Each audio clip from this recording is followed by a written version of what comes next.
അതുകൊണ്ട് എനിക്ക് ഈ പ്രോഗ്രാം നോട്ടീസിൽ ഞാൻ എഡിറ്റ് ചെയ്ത ഈ വീഡിയോയിൽ അവസാനത്തിൽ ഞാൻ ബ്രേക്ക് ന്യൂസ് കാണിക്കുന്നുണ്ട്. ആ ബ്രേക്ക് ന്യൂസിലുള്ളത് എന്താണെന്ന് ചോദിച്ചാൽ, ഇവിടെ നിങ്ങൾ കൊണ്ടുവന്ന് നമ്മുടെ മന്ത്രി ശിവൻകുട്ടിയും മുരളിയൊക്കെ ഉണ്ടല്ലോ, അപ്പോൾ ഇവരുടെയൊക്കെ ശ്രദ്ധയിലേക്ക് വേണ്ടി ഞാൻ ഈ പോസ്റ്ററിൽ എഡിറ്റ് ചെയ്ത ഒരു ബ്രേക്ക് ന്യൂസ് ഉണ്ട്, നിങ്ങളത് വായിക്കണം. മുജാഹിദ് കേരളം ചോദ്യം ചോദിക്കണം അവരോട്. വിശദംകാരെ നിങ്ങൾ എനിക്ക് നേരെ തിരിയല്ല, നിങ്ങൾ ഇവരോട് വളരെ നല്ല രൂപത്തിൽ ചോദ്യം ചോദിക്കുക. എന്താ ചോദ്യം? ബഹുമന്ത്രി തന്നെ വേദിയിൽ ഉണ്ടായിരിക്കുമല്ലോ, കേസ് കൊടുക്കുമെന്ന് പറഞ്ഞ വാക്ക് പാലിക്കാൻ കിട്ടിയ നല്ല അവസരം തയ്യാറുണ്ടോ ബാലുശ്ശേരി? താങ്കൾ സത്യസന്ധനാണെങ്കിൽ PN-നോടും TK അഷ്റഫിനോടും മുജാഹിദ് മൗലവി ബാലുശ്ശേരിയോടും അതുപോലെ ഹുസൈൻ സൽഫിയോടൊക്കെ ഞാൻ ചോദിക്കുകയാണ്. ശിവൻകുട്ടി മന്ത്രിയോടെ ഉണ്ടല്ലോ, അല്ല, നല്ല പക്വതയും നല്ല രൂപത്തിൽ ദീർഘവിശദം സംസാരിക്കുന്ന മുരളി സാറൊക്കെ ഉണ്ടല്ലോ, അവരുടെ മുമ്പിൽ നിങ്ങളെന്ത് ചെയ്യുക, ഈ ഇതൊന്ന് സമർപ്പിക്കുക. ഇതാ സാഹിത്യരങ്ങാടി എന്ന് പറഞ്ഞ ഞങ്ങളെ കൂടെയുള്ള പ്രഭാഷകൻ ഇപ്പോൾ ഞങ്ങളൊക്കെ കുടുംബത്തെയും ഞങ്ങളുടെയൊക്കെ അഭിമാനത്തെയും സമൂഹത്തിൽ വല്ലാതെ മോശമാക്കുന്നുണ്ട്. കുറേ കാലമായി ഈ ഫിത്ന തുടങ്ങിയിട്ട്. അപ്പോൾ അതുകൊണ്ട് അവനെ നിങ്ങൾ എന്ത് ചെയ്യണം, ഒന്ന് നിയമത്തിന് മുമ്പിൽ കൊണ്ടുവരണം, ഒന്ന് അറസ്റ്റ് ചെയ്യിപ്പിക്കണം എന്ന് പറഞ്ഞുകൊണ്ട് നിങ്ങളുടെ അഭിമാനത്തെ ക്ഷതപ്പെടുത്തിയ ആൾ എന്ന നിലക്ക് നിങ്ങളൊരു പെറ്റീഷൻ കൊടുക്കി. മന്ത്രി വരുന്നുണ്ട്, നേരിട്ട് വരുമ്പോൾ നേരിട്ട് കൊടുക്കാമല്ലോ. ധൈര്യമുണ്ടോ നിങ്ങൾക്ക് കൊടുക്കാൻ എന്ന് ഞാൻ വെല്ലുവിളിക്കുകയല്ല, വിനയത്തോട് ചോദിക്കുകയാണ്. ഒന്ന് നിങ്ങൾ കൊടുക്കി. മുജാഹിദ് ബാലുശ്ശേരിയോട് ഞാൻ ചോദിക്കുകയാണ്, നിങ്ങൾ കൊടുക്കി. നിങ്ങളെ വാപ്പ മുജാഹിദ് എന്ന പേരിട്ടത് എന്തിനാ?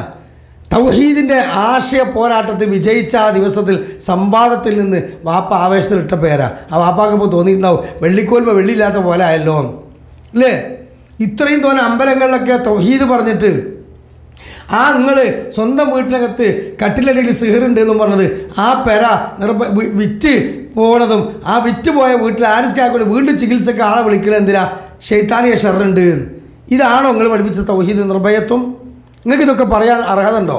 അപ്പം അതുകൊണ്ട് മന്ത്രിമാരോട് മുമ്പിൽ നിങ്ങൾ ഈ പെറ്റീഷൻ കൊടുക്കുക, എന്നിട്ട് ഈ വെല്ലുവിളികൾ സ്വീകരിക്കണം എന്നാണ് എനിക്ക് പറയാനുള്ളത്.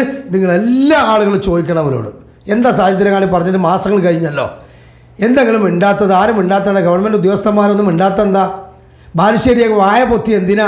ബാലുശ്ശേരി കേസേറ്റ് രംഗത്തിറങ്ങാന്ന് പറഞ്ഞിട്ട് എന്തെങ്കിലും തടയിട്ടത്? എന്തിനാണ് നിങ്ങൾ ആ ആശ്ര വിപത്ത എന്ന ഫാമിലിക്ക് ഫോൺ വിളിച്ചിട്ട് നിങ്ങളെ ഒരുപാട് പൈസ ഒന്ന് സഹായിച്ചതല്ലേ, നിങ്ങളെ പ്രശ്നങ്ങളിലൊക്കെ പരിഹരിച്ച ഇടപെട്ടവരല്ലേ, അതുകൊണ്ട് ഞങ്ങൾ അത്രയും സഹായം തന്നതല്ലേ എന്ന് പറഞ്ഞ് നിങ്ങൾ സെൻറ്റിമെൻറ്റ്സ് ഇറക്കി എന്തിനാ? ഭീഷണിപ്പെടുത്തി എന്തിനാ? തിരുത്തി എനിക്കെതിരെ വോയിസ് ഇറക്കാൻ പറഞ്ഞ എന്തിനാ? അപ്പോൾ ഉള്ളിലൂടെ എല്ലാ കളികൾ നടത്തി നോക്കുന്നുണ്ട് രക്ഷപ്പെടാനുള്ളത്. പക്ഷേ നിങ്ങൾ ഈ വിഷയത്തിൽ നിങ്ങൾക്ക് പറ്റിയ അബദ്ധം ബോധ്യപ്പെട്ടു, സമൂഹം തിരിച്ചറിഞ്ഞു, അതിൻ്റെ രേഖകൾ സമൂഹത്തിൽ തിളങ്ങി നിൽക്കുകയാണ്. ഇത് എത്ര നിങ്ങൾ മായ്ക്കാൻ ശ്രമിച്ചാലും ഇത് ഇവിടെ ഉണ്ടാവും. ഞാൻ പറഞ്ഞ പോലെ തൗബ ചെയ്ത് മാപ്പ് പറഞ്ഞ് ആ വ്യതിയാനത്തിന് തിരുത്തിയാലോ അൽഹംദുലില്ലാഹ്, പിന്നെ ആര് തെറ്റ് പ്രചരിപ്പിച്ചാലും കുഴപ്പമില്ല, പിന്നെ പ്രചരിപ്പിക്കൂല. ഇപ്പോൾ ഇസ്ലാം മാസികയിലെ ഉദ്ധരണി ഷിർക്കാണ് എന്ന് വ്യക്തമായി പറയുന്ന അനസ് മൗലവിയും അതുപോലെ കായക്കൊടിയും അടങ്ങുന്ന വിഭാഗം സമസ്തയുമായി സമ്പാദ്യം എന്നാൽ എവിടെയെങ്കിലും ചോദിക്കുമോ? എന്നാൽ നിങ്ങളോട് ചോദിക്കുന്നുണ്ടല്ലോ, അയ്യോ മാതൃ കാതറായ ജിന്നോട്, ആ ജിന്നിനോട് സഹായം തേടിയാൽ അത് ഷിർക്കല്ല എന്ന വാദം നിങ്ങൾക്ക് അല്ലാന്ന് പറയാൻ പറ്റും. ഷിർക്കാണ് ധൈര്യം സമേതം പറയാൻ ധൈര്യമുണ്ടോ എന്ന് ചോദിച്ചിട്ട് ഒരൊറ്റൊന്നും ഉണ്ടിയോ? നിങ്ങൾക്ക് മുഖാമുഖം സമ്പാദ്യം നടത്താൻ പറ്റുമോ?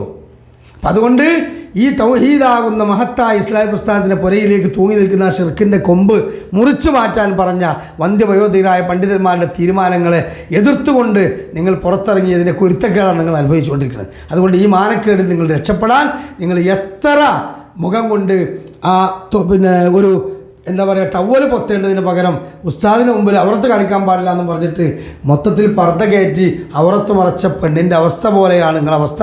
അതുകൊണ്ട് നിങ്ങൾ തിരിച്ചു മടങ്ങണം. അള്ളാഹു തൗഫീഖ് നൽകട്ടെ കേട്ടോ. സഹോദരങ്ങളെ, നിങ്ങൾക്കറിയാവുന്ന ഒരു പ്രഭാഷകനാണ് ഞാൻ. എന്നെ സംബന്ധിച്ചിടത്തോളം കഴിഞ്ഞ 7 മാസമായി അതിശക്തമായ രോഗത്തിന് 2 കാലുകൾ ചില സമയങ്ങളിൽ തളർന്നു പോകുന്നൊരസുഖം, ഷുഗർ ബാധിച്ച് ഞരമ്പുകളൊക്കെ ബ്ലോക്കായി അതിശക്തമായ വേദന എന്ന് പറഞ്ഞാൽ മനുഷ്യനും മരണത്തിന്റെ വേദന ഉണ്ടായിട്ടില്ല. പക്ഷേ വേദനയിൽ ഇത്രമേൽ വേദന 51 വർഷത്തിനിടയിൽ എനിക്ക് ജീവിതത്തിൽ ഉണ്ടായിട്ടേ ഇല്ല. ഒരു ദിവസമല്ല, ഫുൾ ടൈം 24 മണിക്കൂർ. കഴിഞ്ഞ 5 മാസം 3 ലക്ഷത്തിന്റെ ഒരു ഇഞ്ചക്ഷൻ ചെയ്തതിന് ശേഷമാണ് എനിക്കൊരല്പം ആശ്വാസം ആ വേദനയിൽ ഉണ്ടായത്. ഞാൻ എന്തു മനസ്സിലാക്കണം? അധികം ഡയലോഗ് അടിക്കേണ്ട, ഒന്ന് വേഗതയിൽ നടക്കാൻ പോലും ശേഷിയില്ല എന്നുള്ള ഓർത്തുകളുണ്ടോ? നല്ലോണം ഓർത്തോളൂ കണ്ടോ. ഇജ്ജ് ഞങ്ങളെ വല്ലാണ്ട് പ്രകോപിതനാക്കണ്ട, ഞങ്ങൾക്ക് നല്ലതല്ല. ഇജ്ജ് ആരെയാ ചെടുക്കേ, ആരെയാ ഇജ്ജ് ഭീഷണിപ്പെടുത്തുന്നത്? ടി.കെ. അഷ്റഫ് പ്രസംഗിക്കൂല, ബാക്കിയുള്ള ഇങ്ങോട്ട് പ്രസംഗിക്കൂല. ഞങ്ങൾക്ക് ഏറ്റവും കൂടുതൽ വേദി ഉണ്ടാകുക ഇനിയാണ്. കാരണം നീ എന്ന ഇബിലീസിനെ പിടിച്ചു കെട്ടാൻ ഞങ്ങൾക്ക് കുറച്ച് വേദി ആവശ്യമുണ്ട്. എരന്ന് വാങ്ങുകയാണ് നീ, എല്ലാം എരന്ന് വാങ്ങുകയാണ്. ആ എരന്ന് വാങ്ങല് നീ എരന്ന് വാങ്ങിക്കോ. അധികം ഡയലോഗ് അടിക്കണ്ട, ഒന്ന് വേഗതയിൽ നടക്കാൻ പോലും ശേഷിയില്ല എന്നുള്ള ഓർത്തോളുണ്ടോ, നല്ലോണം ഓർത്തോളുണ്ടോ. ഇജ്ജ് ഞങ്ങളെ വല്ലാണ്ട് പ്രകോപിതനാക്കണ്ട, ഞങ്ങൾക്ക് നല്ലതല്ല. വല്ലാത്തൊരു തൊലിക്കട്ടി എന്നാ മോനെ. എന്നാലും ഇസ്ലാമിന്റെ പേരിൽ റബ്ബിനെ എത്ര മേലെ ധിക്കരിക്കുന്ന ഒരു ധിക്കാരി ഭൂമുഖത്ത് വേറെ ഉണ്ടാവുമോ? വല്ലാത്തൊരു ജാഹിൽ എന്ന മോനെ. ഓ, 1 കോടി കണ്ടാമർക്ക് ഒന്നിച്ചെന്നാലും അവരത് തൊലി സോഫ്റ്റ് ആയിരിക്കും നിന്റെ മുമ്പിൽ. വല്ലാത്തൊരു ജന്മം തന്നെ. കുട്ടിയെ, നിനക്ക് പ്രാന്ത. ഊളംപാറയിൽ പോലും നിന്നെ കൊണ്ടുപോയി ചികിത്സിക്കാൻ കഴിയില്ല. ഇപ്പൊ നീ ദീൻ ഉൾക്കൊള്ളു. ഇപ്പൊ നീ ഹിദായത്തിലല്ല, പൂർണ്ണ ദലാലത്തിലാണ്. ഒരു 75% ദലാലത്തിലായിരുന്നു നീ, ഇപ്പൊ സമ്പൂർണായി ദലാലത്തിലാണ്. ലാലിമാണ് നീ കേട്ടോ. സന്യാസി മതത്തിന്റെ ആചാര്യൻ നീയായിരുന്നു. സന്യാസവും പൂജാരിത്വവും കൊണ്ട് കിടന്നത് നീയായിരുന്നു. കെട്ടുമാറാപ്പും കൊട്ടുംകുരവയും നിന്റെ കയ്യിലായിരുന്നു. വെളിച്ചപ്പാടായി തുള്ളിയതും ഉറഞ്ഞതും നീയായിരുന്നു. ഉറയിപ്പിച്ചതും തുള്ളിപ്പിച്ചതും നീയായിരുന്നു. എല്ലാം നീയായിരുന്നു കേട്ടോ. അതിന്റെ മുഴുവൻ പാപഭാരവും 12 കൊല്ലം ചെയ്തു കൂട്ടിയ പാപഭാരം മനസ്സിലായില്ലേ? അന്നും വിശ്വത്തിന്റെ നേതാക്കന്മാരെ തിരുത്താൻ തന്ന അറിവാളനാ നീ, മനസ്സിലായില്ലേ? നീ അതിനേക്കാളൊക്കെ മുന്നിലാണെന്ന് പറഞ്ഞ അറിവാളനാ നീ. ബാക്കിയുള്ളതൊക്കെ പിന്നെ പറയാം മോനെ കേട്ടോ. തുളുമ്പണ്ട, നല്ലതല്ല. മുജാഹിദ് ബാലുശ്ശേരിയാണ് ഞാൻ സംസാരിക്കുന്നത്. എൻ്റെ വീട് പുത്തനത്താണി ഉണ്ടായിരുന്നു. ആ വീട്ടിലൊരു ജിന്നുമ്മ വന്നതായിട്ടോ ആ വീട്ടിൽ ഇങ്ങനെ ഒരു സവിശേഷത ഉണ്ടായിട്ടോ ഞാനും എൻ്റെ കുടുംബവും അറിഞ്ഞിട്ടില്ല, ഇന്നുവരെ അറിഞ്ഞിട്ടില്ല. ഞാൻ കേസ് കൊടുക്കാനാ പോകുന്നത്, ഞാൻ വീഡിയോ ചെയ്യാനല്ല പോകുന്നത്. എൻ്റെ അഭിമാനത്തിന് ക്ഷതമേൽപ്പിച്ചുകൊണ്ട് ഈ പച്ച നുണ തൊപ്പിയും താടിയും വെച്ച് വിളമ്പിയവനെതിരെ കേസ് കൊടുക്കാനാ പോകുന്നത്. എൻ്റെ മാനാഭിമാനത്തിന് വിലയിട്ടവനെതിരെ കേസ് കൊടുക്കാനാ പോകുന്നു. ഓൻ വരട്ടെ,